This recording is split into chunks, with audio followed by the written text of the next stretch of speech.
এই যে মাস চলছে, মাসটার নাম কি? জোরে বলেন।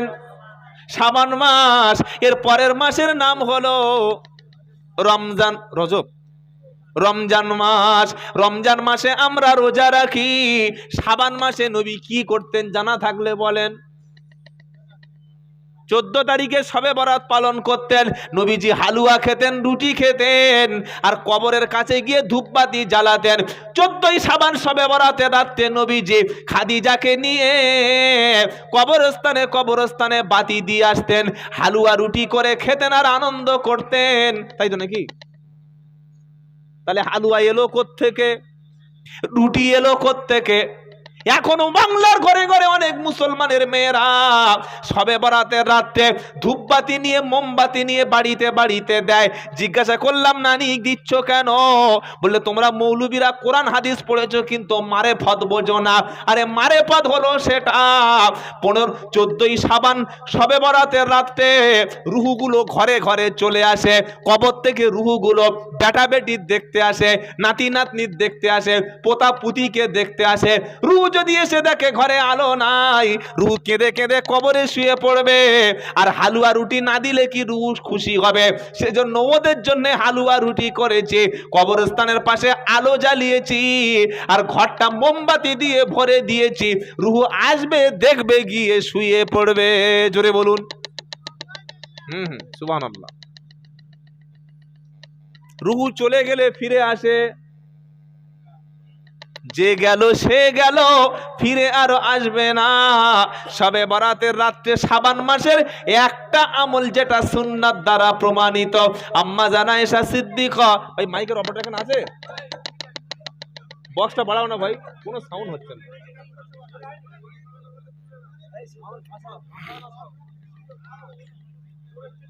আম্মা জান আয়েশা সিদ্দিকা রাদিয়াল্লাহু তাআলা আনহা তিনি বলেন, আল্লাহর নবীর শাবান মাসের আমলটা বার শুনে নিন। আয়েশা সিদ্দিকা রাদিয়াল্লাহু তাআলা আনহা তিনি বলেন, নবীজি রমজান মাসের পরে শাবান মাসে সব চাইতে বেশি নফল রোজা রাখতেন। জোরে বলুন সুবহানাল্লাহ। আমরা অনেকে রাখি 3টে, অনেকে রাখি 2টো, অনেকে রাখি 1টা।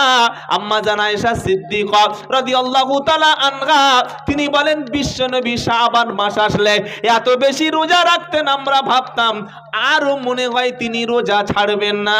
রমজানের পরে সবচাইতে বেশি রোজা রাখতেন যে মাসে, ওই মাসটারও নাম হলো শাবান মাস। কথা মনে থাকবে ইনশাআল্লাহ। শবে বরাতে দেখবেন কিছু হুটকো নামাজি বার হয়। কি নামাজি?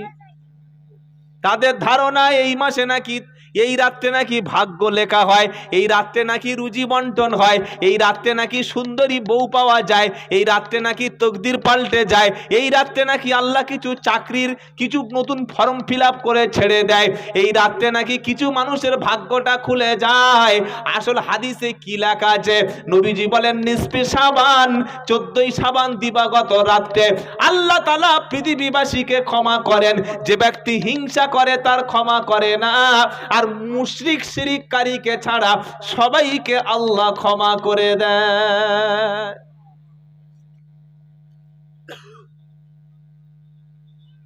কিছু কিছু মুসলমান আছে বলে 12 রাকাত নফল নামাজ। ক রাকাত বলো? 12 রাকাত, একদম বানিয়ে নিয়েছে, কম বেশি হবে না। আবার প্রত্যেক নামাজের নির্দিষ্ট সূরা বানিয়ে নিয়েছে। ভাই শরিয়াতে যেটা আল্লাহর নবী করেননি, সাহাবারা যেটা করতে বলেননি, ইমামে আজম আবু হানিফা থেকে যেটা কোনো প্রমাণ নেই, সেটা কখনো শরিয়াত না। যদি কারোর ভালো করে শুনে রাখেন, এবার বিতর্ক শুরু হবে শাবান মাস আসলে। কেউ বলবে হ্যাঁ শবে বরাত আছে, কেউ বলবে শবে বরাত নাই। কোনো বিতর্কে যাওয়ার দরকার নাই। যদি তাহাজ্জুদ নামাজ পড়ার অভ্যাস থাকে, ওই রাতে 2 রাকাত তাহাজ্জুদ পড়লেন। কথা বুঝতে পারছেন না? পারেন না? যদি প্রত্যেক মাসে রোজা রাখার অভ্যাস থাকে, 14ই শাবান, 13 শাবান, 12ই শাবান 3টে রোজা রাখলেন বা বেশি রাখলেন, কোনো অসুবিধা নাই। কোরআন তেলাওয়াত করলেন, অসুবিধা নাই। বাপের কবর জিয়ারত করতে গেলেন, অসুবিধা নাই। মায়ের কবর জিয়ারত করতে গেলেন, অসুবিধা নাই। কিন্তু নফল নামাজ পড়ার জন্য মসজিদে ঐক্যভাবে, একবদ্ধভাবে সবাই মিলে একসঙ্গে মসজিদে নফল নামাজ পড়া, এটা শরিয়ত দ্বারা প্রমাণিত অনেকে শুনে মাথা ফাটা ঘুরছে নাকি আপনাদের? যেদিন শবে বরাতের রাতে মসজিদে লোক জমা হয়েছে সেদিন ফজরে এর পাওয়া যায়নি, জোহরে পাওয়া যায়নি, আসরে পাওয়া যায়নি, মাগরিবে পাওয়া যায়নি, তার পরের দিন ফজরে আর জীবনেও পাওয়া যাবে না। এটা কিসের শবে বরাত ভাই? এ তো হালুয়া রুটি শবে বরাত রে ভাই। মনে রাখবেন, নফল রোজা ছাড়া আর কবর জিয়ারাত একাকী পার্সোনাল ছাড়া আর অন্য কোনো স্পেশাল আমল নিসফে শাবানে আল্লাহর নবীর কোনো নির্দেশ নাই। মনে থাকবে? মনে থাকবে ইনশাআল্লাহ। কারোর যদি কোরআন পড়ার ইচ্ছা হয় তিনি বেশি করে কোরআন পড়বেন, কিন্তু কবরের পাশে গিয়ে মোমবাতি ধরিয়ে মায়ের কবরের কাছে মোমবাতি জ্বালিয়ে কোরআন পড়বে, এটা শরিয়ত না। হালুয়া রুটিয়া করতে করতে রাত 12টা বেজে গেছে, এশার নামাজ কাজা, এটা কিন্তু শবে বরাত না। ভাগ্য পরিবর্তন হয় একটাই জিনিসের দ্বারা, এটা কিসের দ্বারা জানা আছে কারো? দোয়া। যদি বলেন কিসের দ্বারায়?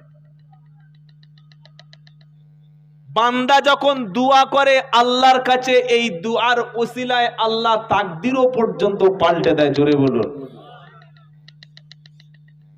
রাত যখন গভীর হবে ইমানদার ব্যক্তির ঘুমটা তখন চটে যাবে। তাতা জাফা জুনুবুহুম আনিল মাদাজি'i ইয়াদউনা রাব্বাহুম খাওফাও ওয়া তামআ ওয়া মিম্মা রাযাকনাহুম ইনফিকুন। কি সুন্দর কথা আল্লাহ কোরআনে বলছে। 21 পারা সূরা সাজদার 17 নম্বর আয়াতে, রাত যখন গভীর হবে ঈমানদার ব্যক্তির বিছানা থেকে পিঠটা তখন আলাদা হয়ে যাবে। জাহান্নামের ভয়ে জান্নাতের আশায় ঈমানদার উঠে আল্লাহর কাছে দোয়া করবে, রব্বানা সারা জীবন গুনাহ করেছি, গুনার বোঝা নিয়ে মরতে চাই না। আল্লাহ তুমি তো বলেছো মুসলমান হয়ে মরো, আজ থেকে মিথ্যা ছেড়ে দেব, সুদ ছেড়ে দেব, জেনা ব্যভিচার আর কখনো করব না, আজ থেকে নামাজ কাজা করব না। এরকম গোনা মাখা অবস্থায় কেঁদে ফিরে আসবে যারা, মরণের পরে হাসতে হাসতে আল্লাহর জান্নাতি হবে তারা। জোরে বলো সুবহানাল্লাহ। বললে হুজুর এটা কোথায় ঘোষণা? কোরআন শোনাচ্ছে, ওয়াল্লাযীনা ইযা ফাআলু ফাহিশাতান আও যালামু আনফুসাহুম যাকারুল্লাহ ফাস্তাগফারু লিযুনুবিহিম ওয়া মান ইয়াগফিরুদ যুনুবা ইল্লাল্লাহ ওয়া লাম ইউসিররু আলা মা ফাআলুহু ওয়া হুম ইয়ালামুন।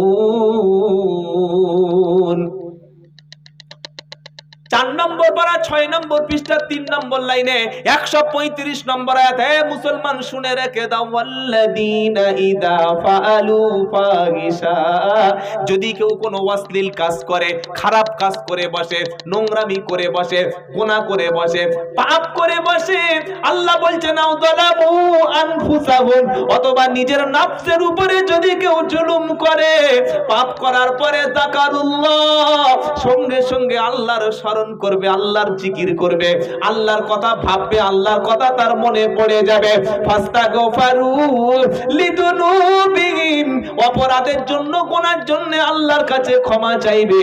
আল্লাহ বলছে ওমা ইয়াগফিরুদ যুনুবা ইল্লাল্লাহ, আল্লাহ ছাড়া গুনাহ ক্ষমা কেউ করতে, জোরে বলেন, উচিত তো ছিল সারা জীবন গুনাহ করে, সারা জীবন জেনা করে, সারা জীবন নামাজ না পড়ে, সারা জীবন মিথ্যা বলে, যখন ভুলটা বুঝতে পেরেছি জলসা থেকে উঠে গিয়ে রাত্রেবেলা নামাজের পাটিটা পেতে ওযুটা করে কাউকে না বলে ক্ষমা চেয়ে বিছানায় ঘুমানো, এটা মুসলমানের ছিল নমুনা। সারা জীবন মুসলমান ক্ষমার কথা মনে থাকে না। সবে বরাতে রাত আসলে সবাই মিলে এমন করে কবরের কাছে কাঁদবে। মাইয়ে দুটো বলছে, চুপ কর বাবা, কাঁদিস না, কারণ তোর কান্নাটা শুধুমাত্র আজকে রাতের জন্য, তুই জীবনে তো ফজরের নামাজ আর পড়বি না, এ কান্না কখনো আল্লাহ কবুল করবে না। বললে হুজুর কি করে বললেন যে একদিন কাঁদলে আল্লাহ কবুল করবে না? ওই রকম কান্নাটা আল্লাহ পছন্দ করে, ওই রকম তওবাটা আল্লাহ পছন্দ করে, ওই তওবাটা আল্লাহ কবুল করে। ওয়া ইন্নী লাগাফারুল লিমান তাবা ওয়া আমানা ওয়া আমিলা সলিহান সুম্মা ইহতাদা। 16 পারা 16 পৃষ্ঠা 8 নম্বর লাইনে 82 নম্বর আয়াত সূরা তাহা। আল্লাহ পাক বলছে, আমি আল্লাহ অবশ্যই তার জন্য গফুরুর রহিম হব, তার জন্য ক্ষমাশীল হব, তার অপরাধটা ক্ষমা করব, তার গুনাহকে মুছে সাফ করে দিয়ে আমার রহমতের চাদর দিয়ে তাকে কোলে তুলে নেব। যে ব্যক্তি তওবা করে, ফিরে আসে আমার কাছে, ঈমান আনে, ঈমান আনার পরে নেক কাজ করে, আর নেক কাজের উপরে মৃত্যু পর্যন্ত থেকে যায়, ওই ব্যক্তির গুনাহগুলি গাছের পাতার মতো ঝরে যায়। মসজিদে যে শবে বরাতে ঢুকে পড়েছি, আর জীবনে কখনো মসজিদ থেকে দূরে থাকবো না, এই তওবা করলে তখন কবুল হবে। মনে থাকবে ইনশাআল্লাহ। দর্শ শোনানো হয়, নবী সম্পর্কে না কনসেপশন, ধারণা না থাকার কারণে একটাই কথা তখন জাতি বলে, নবী তো নবীতে কি হয়েছে? একমাত্র আল্লাহর নবীর আদর্শটাই সঠিক আদর্শ। নবীর আদর্শ ছাড়া অন্য কোনো আদর্শ কখনো জান্নাতে নিয়ে যাবে না। কথা মনে থাকবে ইনশাআল্লাহ। আমি এসেছি অনেকক্ষণ আগে, যে সূরা থেকে আলোচনা করব মনে করেছি সূরার নাম হচ্ছে সূরা আল ইমরান। এই সূরা আল ইমরানের 102 নম্বর থেকে 4 থেকে 5টা আয়াত যতটুকু পেরেছি আমি পড়াশোনা করেছি বা তেলাওয়াত করেছি, সেই বিষয়ে ইনশাআল্লাহ কথা বলবো। বলুন ইনশাআল্লাহ। ইসলামের তো হাজারো সাবজেক্ট, হাজারো বিষয় আছে, একসঙ্গে সব বিষয় বলা সম্ভব না। তো আমাদের আদর্শ নেতা তাহলে একজন আছেন, তিনি কে? মুহাম্মদ মুস্তাফা সাল্লাল্লাহু আলাইহি ওয়াসাল্লাম। এই নবীকে জানতে হলে নবীর জীবনীটা পড়তে হবে প্রথমে। পড়বো ইনশাআল্লাহ। পড়ার জন্য আপনাকে পকেট থেকে হয়তো 3 থেকে 400 টাকা খরচ করতে হবে।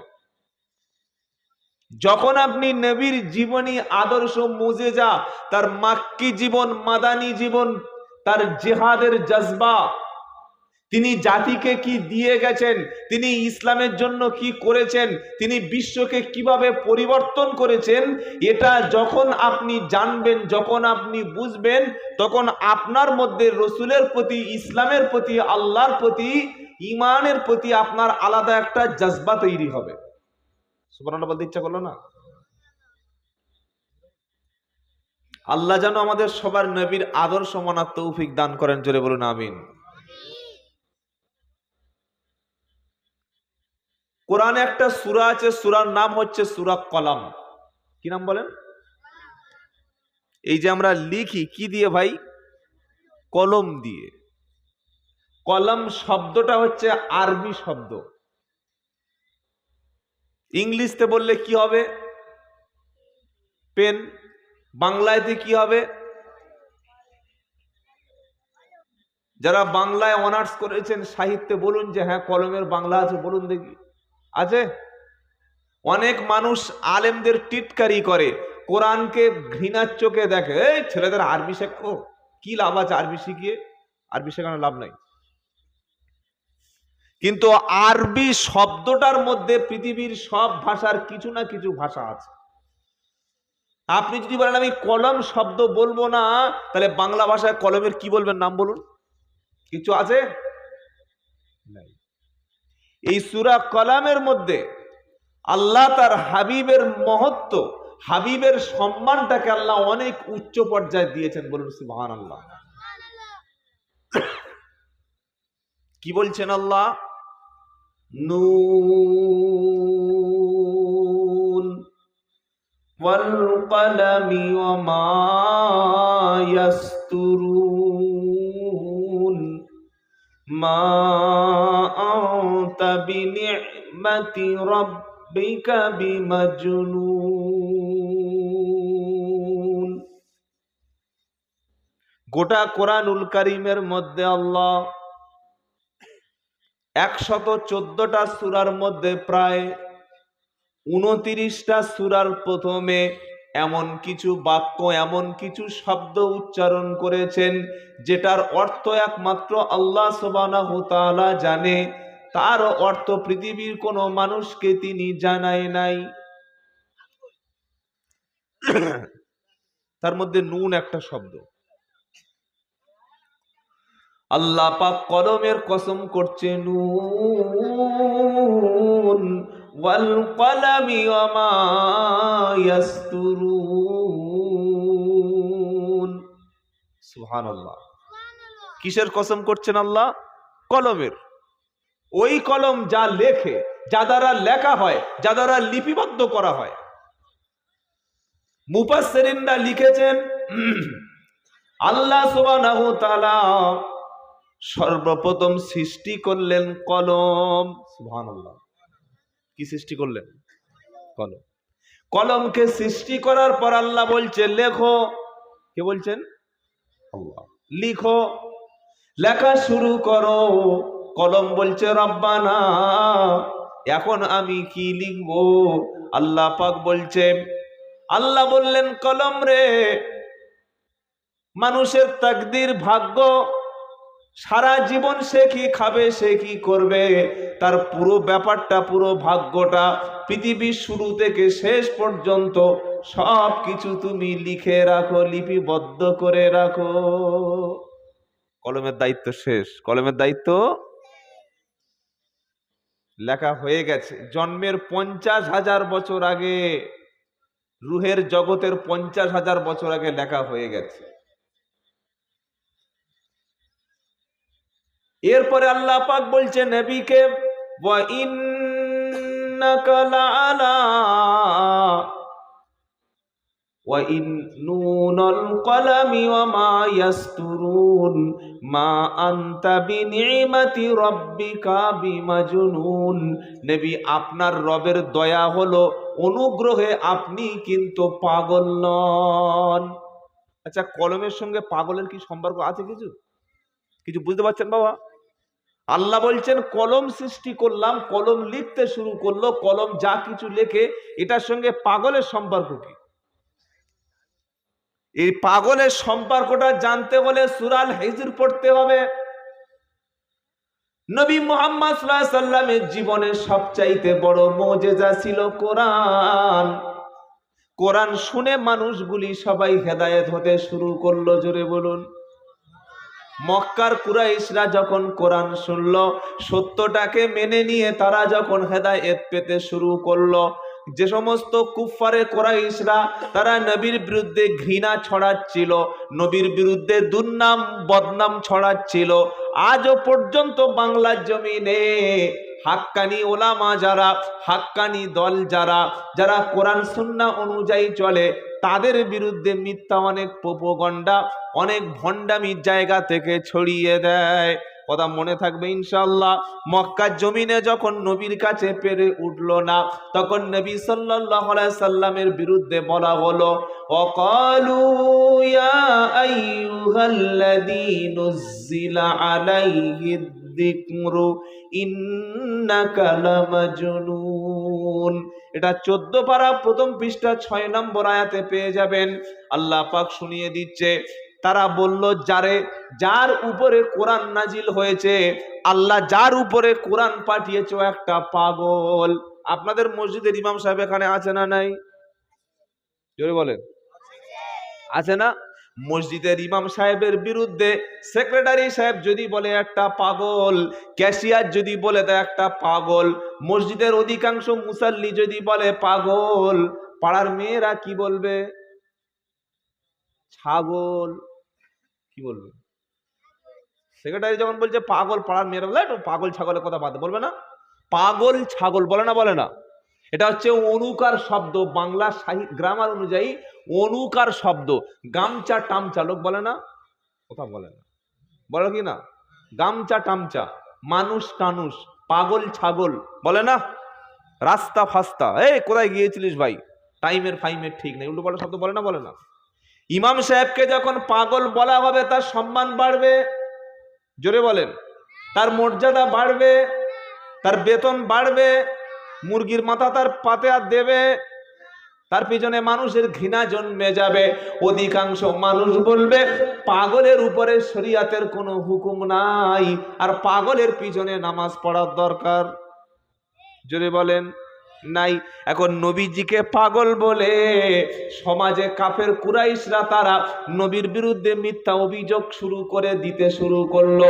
তারা যখন বুঝতে পারলো মুহাম্মদ সাল্লাল্লাহু আলাইহি ওয়াসাল্লাম আল্লাহর পক্ষ থেকে যে বানিয়ে এনে সমাজে প্রচার করে দিচ্ছে, এই কোরআন যারা শুনবে তারা 360 জন মাবুদকে ছেড়ে এক আল্লাহর পথে ফিরে আসবে, জোরে বলো সুবহানাল্লাহ।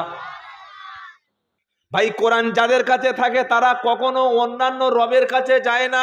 কোরআন যাদের কাছে থাকে তারা কখনো কোনো মাবুদকে মাবুদ বলে মনে করে না। কোরআন যারা শোনে, কোরআন যারা পড়ে, আল্লাহ ছাড়া আর অন্য কোনো দরবারে তাদের মাথা নিচু, জোরে বলেন, হয় না। যাদের কাছে কোরআন থাকে, যারা কোরআন পড়ে, কোরআন যারা শোনে, হাত দুটো শুধু আল্লাহর কাছে ওঠে, পৃথিবীর কোনো মাজারের কোনো কবরের কাছে তাদের হাত কখনো ওঠে না। কারণ কোরআনের প্রথম পাতা খুলে সে পড়ে নিয়েছে ইয়াকা না'বুদু ওয়া ইয়াকা নাস্তাঈন।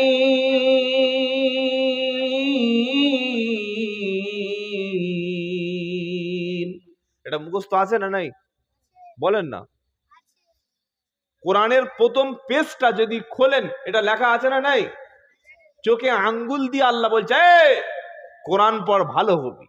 ইয়াকা না'বুদু, বলেন আমার সাথে, ইয়াকা না'বুদু ওয়া ইয়াকা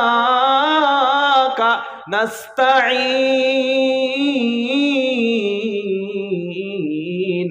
আয় আল্লাহ, ইয়াকা না'বুদু, শুধু কেবলমাত্র তোমারই ইবাদত করি, মাথা নিচু করি, দোয়া করি, সাহায্য চাই, ভিক্ষা চাই, ক্ষমা চাই, প্রার্থনা করি, সব কিছু শুধুমাত্র ইবাদত, দাসত্ব, বন্দেগী তোমারই করি, তোমারই ইবাদত করি, আর কারো ইবাদত করি না। তোমারই কাছে সাহায্য চাই, আর কারো কাছে সাহায্য চাই না। জোরে বলুন সুবহানাল্লাহ। সূরা ফাতিহা পড়ে মানুষ ছাগল নিয়ে কবরে যায় কি করে, আমার মাথায় ঢোকে না। যে সূরা ফাতিহা শিখে নিয়েছে সেই ব্যক্তি ছাগল গরু নিয়ে মানত মানসিক করে কি করে কবরে? তুমি নামাজে এক্ষুনি দাঁড়িয়ে বললে আল্লাহ তোমারই ইবাদত করি, তোমারই দাসত্ব করি, তোমারই গোলামি করি, তোমারই গোলাম আমি, আর তোমারই কাছে শুধু ওনলি ফর ইউ, শুধু তোমারই কাছে সাহায্য চাই। এরপরে আবার থান কেন, মান্নত কেন, মাজার কেন, কবর কেন? ভাই, তার মানে আপনি সূরা ফাতিহাটা বোঝেননি, সূরা ফাতিহাটা বোঝেননি, তাই ছাগল গরু গেছে অন্যদিকে, তাই আপনার মান্নত গেছে অন্যদিকে, তাই আপনার মাথাটা নিচু হয়েছে অন্যদিকে। কিন্তু মুসলমান আল্লাহ ছাড়া আর কারোর কাছে মাথা নিচু করে না।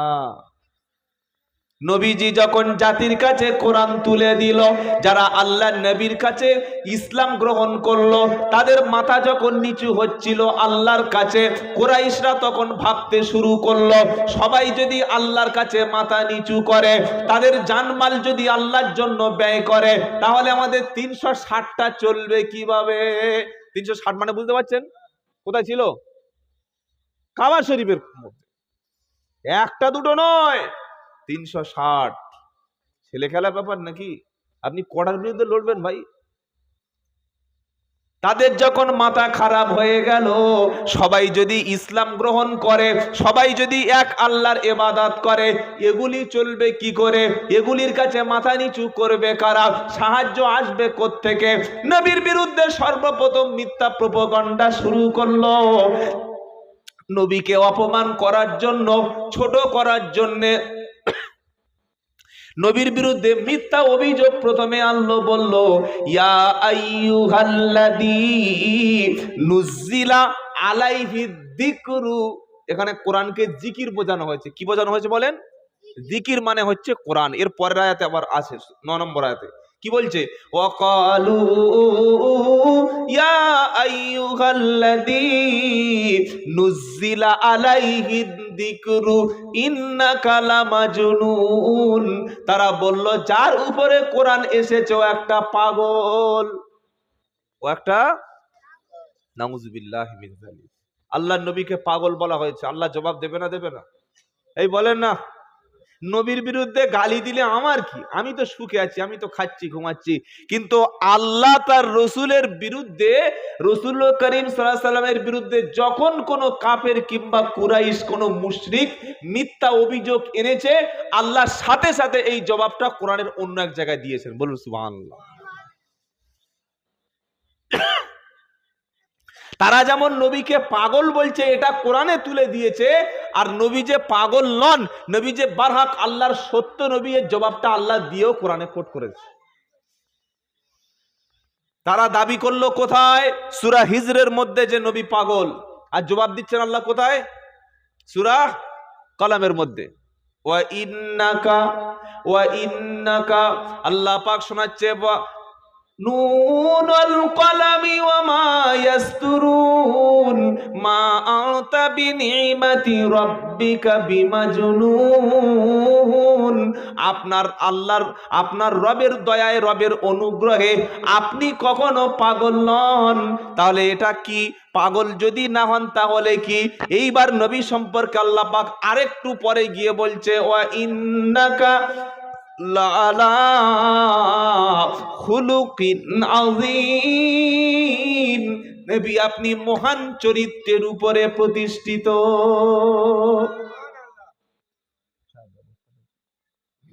মহান চরিত্র কার বলে জানেন? যে চরিত্রটা কোরআনের চরিত্র, সেটাই মহান চরিত্র। বলুন সুবহানাল্লাহ। নবী হচ্ছে আমাদের আদর্শ, মডেল। কোনো ব্যক্তিকে যদি ফলো করে আপনার সম্মান বাড়াতে চান, কোনো ব্যক্তির অনুসরণ করে যদি আপনি পৃথিবীতে সম্মানের শীর্ষ উঁচু জায়গায় পৌঁছাতে চান, কোনো ব্যক্তিকে যদি ফলো করে আপনি সবচাইতে পপুলার হতে চান, কোনো ব্যক্তিকে ফলো করে যদি ইজ্জত সম্মান আপনি সমাজে বাড়াতে চান, কোনো ব্যক্তিকে ফলো করে যদি হেদায়েত পেতে চান, কোনো ব্যক্তিকে ফলো করে যদি জীবনে আপনি কল্যাণ আনতে চান, কোনো ব্যক্তিকে ফলো করে যদি বিবি বাচ্চা স্ত্রী পুত্র সবার কাছে সম্মান পেতে চান, একজন ব্যক্তির ফলো করতে হবে। তিনি কোনো ব্যক্তি নন, একমাত্র জনাবে মুহাম্মদ মুস্তাফা সাল্লাল্লাহু আলাইহি সাল্লাম। আমরা কোন মতাদর্শের লোক? জোরে বলেন। নবী মুহাম্মদ সাল্লাল্লাহু আলাইহি সাল্লামের মতাদর্শের লোক। বলুন সুবহানাল্লাহ। আমাকে এক সপ্তাহ আগে একজন ফোন করেছে, ওরে বলছে, ভাই আপনি কোন মতাদর্শের? আমি বললাম, মতাদর্শ হচ্ছে একজন ব্যক্তির, তিনি মুহাম্মদ সাল্লাল্লাহু আলাইহি সাল্লাম, আর কারো মতাদর্শের নয়। কথা মনে থাকবে ভাই। আল্লাহ নবীকে ক্যারেক্টার সার্টিফিকেট দিচ্ছেন, ওয়া ইন্নাকা নিশ্চয়ই আপনি লাআলা খুলুকিন আযীম। আযীম কাকে বলা হয়? ওলামা যারা আছে জিজ্ঞাসা করেন, পৃথিবীর মধ্যে সবচাইতে বড় গভীর সমুদ্র যেটা, নাম কি জানা আছে? প্রশান্ত মহাসাগর। সবচাইতে গভীরের দিক থেকে। কিন্তু প্রশান্ত মহাসাগর কতটা গভীর, এটা বিজ্ঞানীরা বার করেছে কি দিয়ে? তার জল মেপে, পানি মেপে কতটা গভীর প্রশান্ত মহাসাগর, এটা আবিষ্কার করা সম্ভব হয়েছে না অসম্ভব?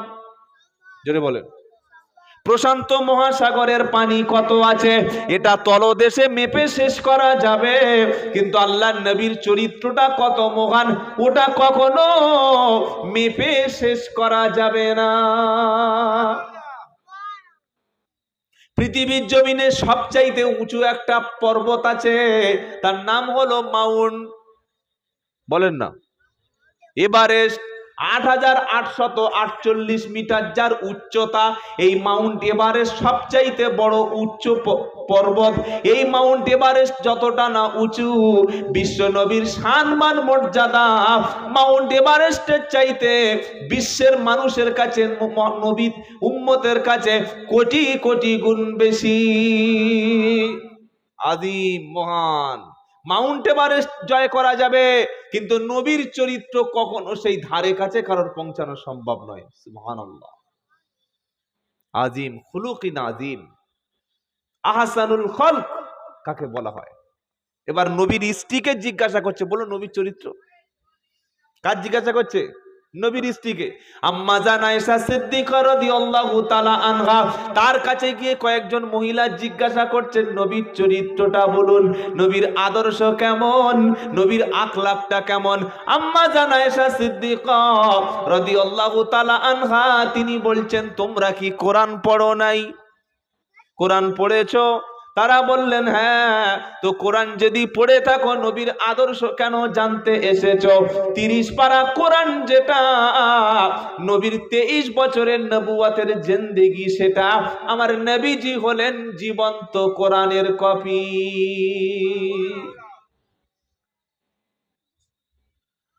কথা মনে থাকবে বাবা। সততা, একনিষ্ঠতা, ভালোবাসা, ভ্রাতৃত্ব, সৌহার্দ্য, প্রেম, প্রীতি, সাম্প্রদায়িক সম্প্রীতি, পরোপকারিতা, ক্ষমা, যত রকমের গুণ আছে একটা মানুষের, সমস্ত গুণগুলো আল্লাহ নবী মুহাম্মদ সাল্লাল্লাহু আলাইহি ওয়াসাল্লামকে দিয়েছিলেন। বলুন সুবহানাল্লাহ। এজন্যই তিনি খুলুকিন আযীম। পৃথিবীতে আর কেউ নাই এই চরিত্রের অধিকারী, যার জীবনটা কোরআনের মতো তৈরি করা সম্ভব হয়েছে। বলুন না সুবহানাল্লাহ। মানুষ তো একটা মডেল খুঁজবে না, কোনো না কোনো ব্যক্তিকে তো ফলো করবে। তো আল্লাহ তার রসুলকে বিশ্ববাসীর জন্য মডেল বানাচ্ছে। এখন নবীজি যে মডেল হয়েছেন, নবী মুহাম্মদ সাল্লাল্লাহু আলাইহি ওয়াসাল্লাম, তাহলে কি ফলো করবেন? আল্লাহ বলছে, শোনো, নবী কোরআনের আদর্শটা একটা মানুষের মধ্যে যেটা ফুটিয়ে তুলতে হয়। কোরআনটা হচ্ছে একটা কিতাব। যেমন রসগোল্লা লিখলাম, শুনতে পাচ্ছেন আপনারা? বুঝতে পারছেন কথা? রসগোল্লা, র দন্তেশ গওকার লয়লাকার, এটার নাম কি? রসগোল্লা। 6 টাকা পিস, 8 টাকা পিস, 10 টাকা পিস, 12 টাকা পিস। নলেন গুড়ের রসগোল্লা আছে না নাই? কথা বলে না। নলেন গুড় কি দিয়েছে ওর ভিতরে আল্লাহ জানে, লিখে দিয়েছে নলেন গুড়। সব তো ভেজালে চলছে। লেখা আছে জয়নগরের ম, খুলে দেখছে একদম সেই রানাঘাটের খ। কোথায় ম? নাম দিয়েছে জয়নগরের ম। মাল তৈরি হচ্ছে মেচে দেয়, মাল তৈরি হচ্ছে কলাঘাটে, মাল তৈরি হচ্ছে বাগনানে। সব মাল কি জয়নগর থেকে আসে নাকি? কি বলছেন বলেন? তো রসগোল্লা তৈরিটা লেখা আছে খাতায় রসগোল্লা, ওটা থিওরি। প্র্যাকটিক্যালটা বানানোর জন্য রসগোল্লা কি করতে হবে? ছানা লাগবে, দুধ লাগবে, মিষ্টি লাগবে, হাঁড়ি লাগবে, গরম করতে হবে। নির্দিষ্ট ব্যক্তি নির্দিষ্ট একটা প্রসেসে রসগোল্লা তৈরি করে খেলে তবে মজা লাগবে। কেউ যদি সারা জীবন রসগোল্লা বাংলায় লিখে আর কাগজটা চিপায়, মিষ্টি লাগবে তো ভাই? তো আল্লাহর নবী যে কোরআনের একটা প্রতীক, এটাকে আল্লাহ বুঝিয়েছেন কোরআনটা কি, এটার মধ্যে কি আছে, কেমন আদর্শের কিতাব, এটা বোঝানোর জন্য 23টা বছর আল্লাহর নবীকে মেহনত করিয়েছেন। বলুন সুবহানাল্লাহ। এই আল্লাহর নবীকে শোনাচ্ছে, ওয়া ইন্নাকা লাআলা খুলুকিন আযীম। নবী হে, আপনি সুপ্রতিষ্ঠিত হয়েছেন, মহান চরিত্রের অধিকারী আমি আল্লাহ আপনাকে বানিয়েছি। সুবহানাল্লাহ। এই নবীকে দিয়ে বিশ্ব নেতৃত্ব দেওয়া হবে। কাকে? নবীকে। তো নেতৃত্ব দেবেন কে? যাকে নেতৃত্ব দেওয়ার আগে 40 বছরের আগ পর্যন্ত নবীকে দিয়ে দুটো কোয়ালিটি মানুষের কাছে পৌঁছে দিয়েছে। এক সিদ্দিক, সত্যবাদিতা, সাদিক, আর একটা হচ্ছে আল আমিন, বিশ্বস্ততা। আজকের আপনি যদি মূল্যায়ন করেন না, বিশ্বের জমিনের সবচাইতে লটারির টিকিট কারা কাটে? অমুসলমানরা। মুসলমানরা লটারি টিকিট কাটছে, বলছে বিসমিল্লাহ, আল্লাহ জানে 1 কোটি টাকা পড়বে। আছে না? খাজা বাবার নামে লটারি, কালকে আমি হুগলিতে বলে এসেছি খানাকুলে, খাজা বাবার নামে লটারি টিকিট। খাজা বাবা যদি পড়ে যায় 3 বার আজমিরে যাব। আস্তাগফিরুল্লাহিল আযীম। এরকম মানুষের আকীদা হয়? আল্লাহ পাক তাই শোনাচ্ছে, বান্দা তুমি শোনো, নবীকে নেতৃত্ব দান করব, নবীকে আমি বিশ্ব নেতা বানাবো। একটা নেতার মধ্যে দুটো গুণ যেন প্রথমে থাকে, এক হলো সত্যবাদী, আরেকটা হলো বিশ্বাসী। বিশ্বাসী না হলে জনগণ তার দিয়ে ধোঁকা খাবে। সত্য কথা নেতা যদি না বলে, জনগণ তার কাছে গিয়ে প্রতারিত হবে। আমার নবীকে আল্লাহ পাক এমন ভাবে বানালেন, এমন আখলাক তৈরি করলেন, খুলুকিন আজিম বানালেন। 40 বছরের আগ পর্যন্ত মক্কার মানুষগুলো নবীকে বিশ্বাসী বলে চিনেছে, সত্যবাদী বলে যখন চিনেছে, এইবার আমানতদার হিসাবে আল্লাহ পৃথিবীর শ্রেষ্ঠ আমানতটা আমার নবীর কাছে পাঠিয়ে বলছে, লাউ আনজালনা হাদাল কুরআন আলা জাবালিল্লা রাআইতাহু খাশিআম মুতাসাদ্দিআম মিন খাশিয়াতিল্লাহ। 28 পারা 7 পৃষ্ঠা 7 নম্বর লাইনের 21 নম্বর আয়াত, সূরার নাম সূরা হাসর।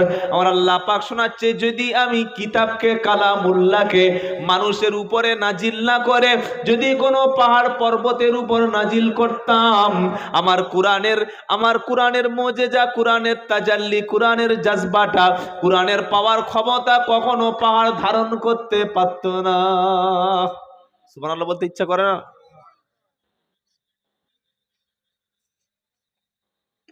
আমি 40 বছর নবীকে ট্রেনিং দিয়েছি, আজকে জাতি গঠন হচ্ছে না ভাই।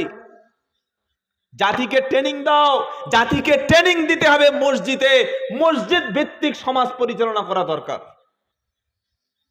কি লাভ আছে মসজিদে এসি লাগিয়ে যদি মহল্লার মধ্যে মদখোর থাকে? বলেন, কি লাভ আছে মসজিদে টাইলস বসিয়ে যদি মসজিদের সব ছেলেদের হাতে কোরআন না পৌঁছায়?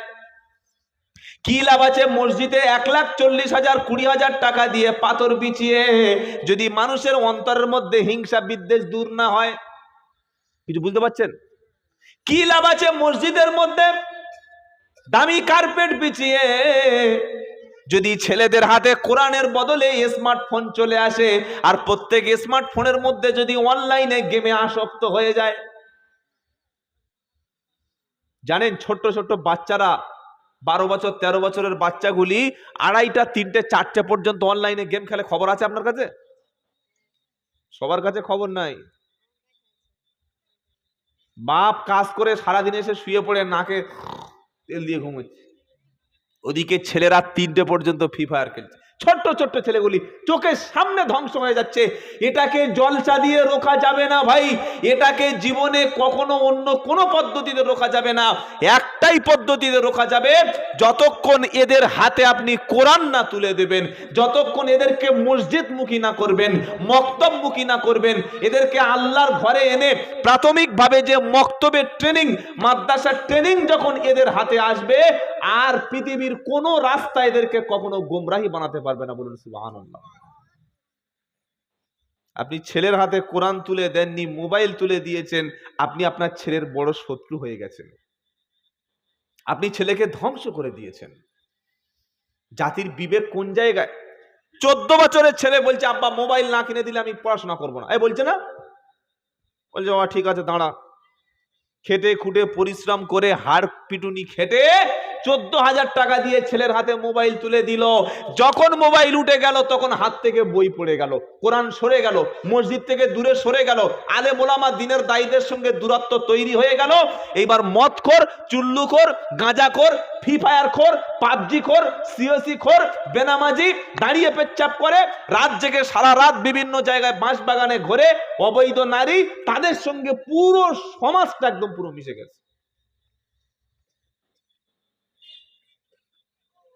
আপনি বলছেন হুজুর একটু দোয়া করুন আমার ছেলের জন্য যেন মানুষ হয়। ছেলেকে মানুষ তো আপনি করতে দেননি, আপনি তোর হাতে জাহান্নামের একটা চাবি ধরিয়ে দিয়েছেন। এখন মানুষ হুজুর কি করে করবে? কথা মনে থাকবে বাবা? কষ্ট পাচ্ছেন না তো? তো চলুন সূরা আল ইমরানের আলোচনা শুরু করি ইনশাআল্লাহ। সূরা আল ইমরান, যে সূরা থেকে আলোচনা করব, সূরা আল ইমরানের 102 নম্বর আয়াত থেকে আল্লাহ পাক বলছেন, পড়ুন আমার সাথে। আউযু বিল্লাহি মিনাশ শাইতানির রাজিম। বিসমিল্লাহির রহমানির রহিম।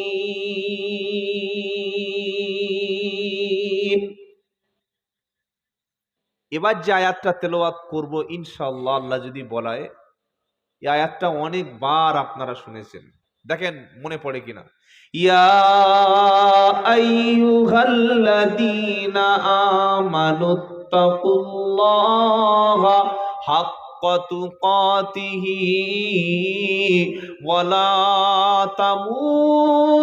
তামুতুন্না ইল্লা ওয়া আনতুম মুসলিমুন।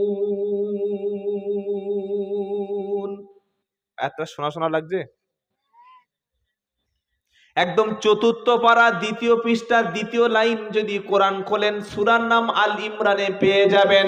আমি যতটুকু গবেষণা করে দেখেছি, কোরআনে প্রায় 86 বার আল্লাহ সুবহানাহু ওয়া তাআলা তার বান্দাকে কোরআনে ইয়া আইয়ুহাল্লাযীনা আমানু, হে আমার বিশ্বাসী বান্দা, হে ঈমানওয়ালা, প্রায় 86 বার তার বান্দাকে তিনি ডেকেছে।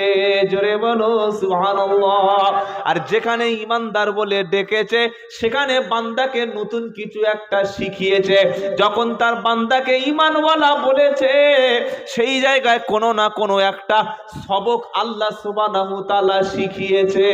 এখানে আল্লাহ পাক কি শেখাচ্ছে? ইয়া আইয়ুহাল্লাযীনা আমানুত্তাকুল্লাহ, হে বিশ্বাসী ঈমানওয়ালা, ঈমান যারা এনেছো, আল্লাহকে, আল্লাহর উপরে যারা বিশ্বাস স্থাপন করেছো, আল্লাহকে ভয় করো, ভয় করার মতো ভয় করো, মুসলমান না হয়ে যেন মরো না। কথা কিন্তু তিনটে। কটা কথা? বাক্য একটা, কথা তিনটি। এক নম্বর কি? হে বিশ্বাসী ঈমানওয়ালা, ভয় করো আল্লাহকে। দুই নম্বর, ভয় করার মতো ভয় করো।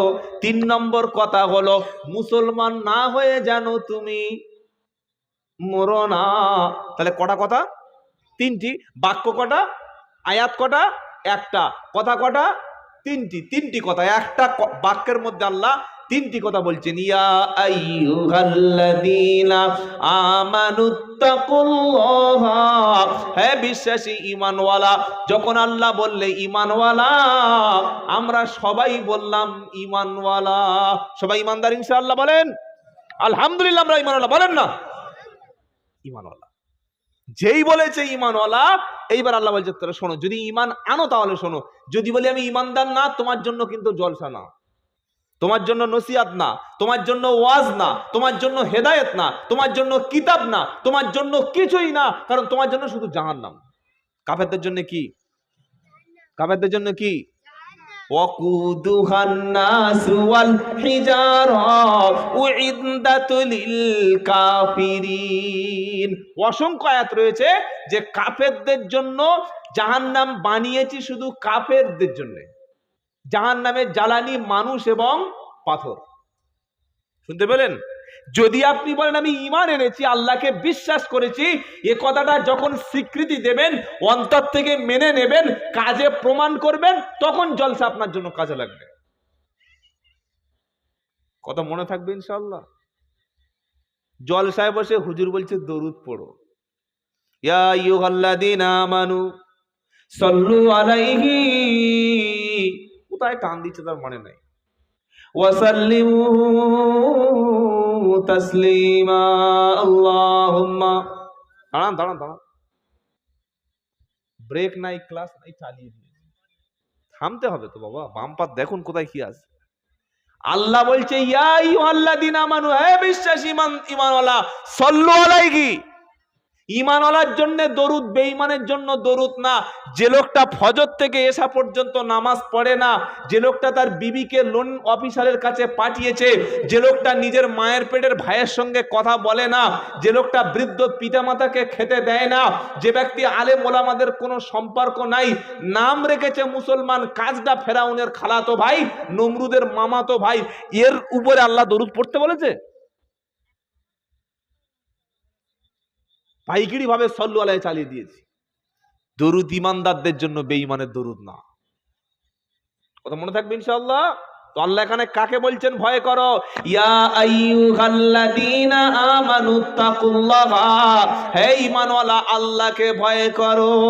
ভয় করার মতো ভয় করো। এর ব্যাখ্যা লিখতে গিয়ে তাফসিরে ইবনে কাসির মুফাসসিরিনরা বলছে আল্লাহকে ভয় করার আবার তিনটি অর্থ আছে। কটা? জোরে বলেন। বক্তব্য শুনবেন, বুঝবেন আর মাথায় করে নিয়ে যাবেন, খালি শুনে হাঁ করে যাবেন না। আল্লাহকে ভয় করার তিনটি অর্থ।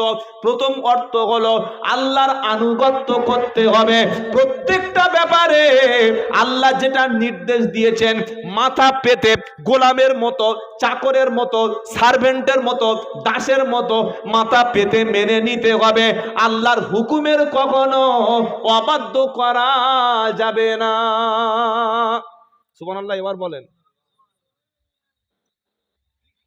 আল্লাহর ভয়ের একটা অর্থ।